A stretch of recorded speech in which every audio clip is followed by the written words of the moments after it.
So how do you get the best possible lumber from either your blue Home Depot or the orange Lowe's? I'm going to tell you how to do that today.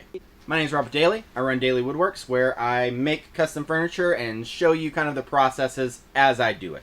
This is a southern yellow pine table that I am currently building for a customer. And I picked all of the lumber from the blue Home Depot. This was all 2x12 material that I cut down. I made sure to very carefully select the grain, orient my knots how they needed to be oriented to make a very flat and solid tabletop. And there's several steps to that process to get really good, cheap lumber from your box store of choice. I have several offcuts here of the lumber I use. The most important thing when you're looking at this is your growth ring. So let me find something to point with. As most of you know, a tree grows in rings. Here is a great example of that. Your tree grows in circular rings going around, and then in the center you have what's called the pith. Here's an example of that in this board right here. You can see the pith is growing right there in the center, and we have a full circle going around it. That is the dead center of the tree. That is your baby tree.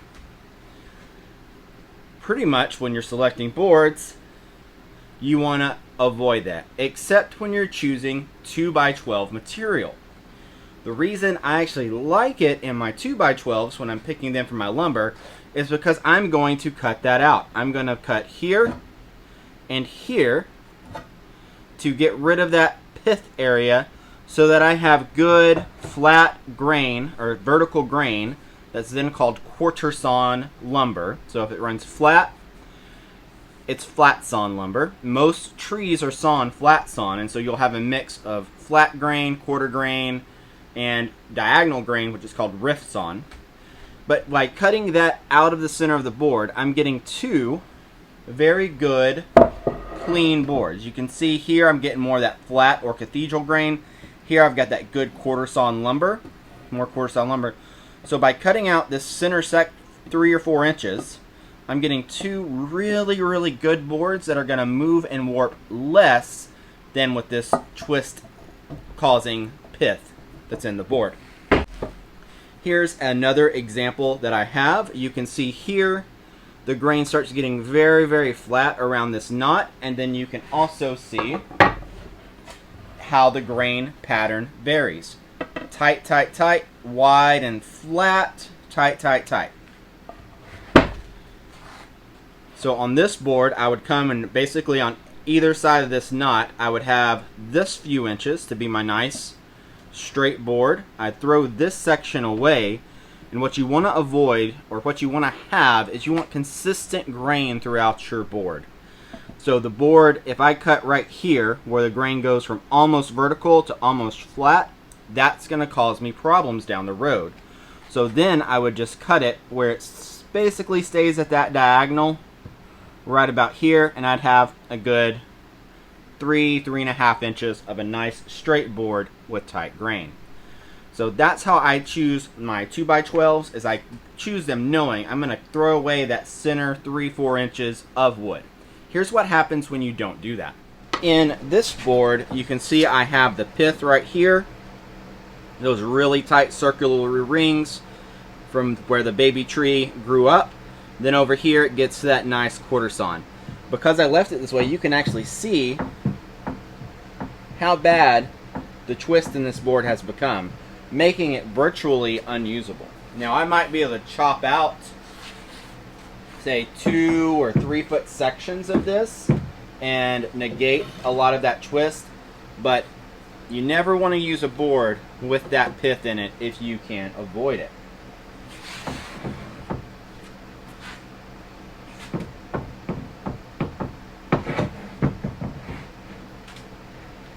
By contrast, I have this section right here. You can see where I pretty much cut it out of a similar board. Where I cut it out of a board, and I have that nice straight vertical grain. Obviously, if I flip it like this, it's now horizontal, but that's pretty irrelevant for what we're doing here. But that nice straight grain means that this big, long 8-foot section, when you put it beside here, you can see that this is nearly perfect. No piece of wood is perfect, right? All wood moves, all wood has a little bit of variation, but you can see that this is a nice straight rectangle that now is perfect for anything that I need for a leg or something that's going to stay straight and be nice and strong, because this vertical grain that's all nice and tight together is very strong. Leads me to a next point. Now let's look at how tight our grain is. On this top board, the grain is very, very tight together. On this bottom one, you can see it's pretty far apart. Now, which board do you think is going to be stronger, straighter, truer, better for furniture making? That one right here. You want this board with the nice tight grain. So as you're picking it, I'm not so much worried about the center part. I'm worried about the side parts and how tight these growth rings are together. I kind of wish I didn't buy this board right here now because of how far apart the growth rings are, but you can still utilize that in certain parts. I'm about to glue up some legs, so this board that's not as great, I'm going to put in the center and then put some nice tight grain boards like this around it to make my legs. So before I close out this video, I do want to talk about moisture content.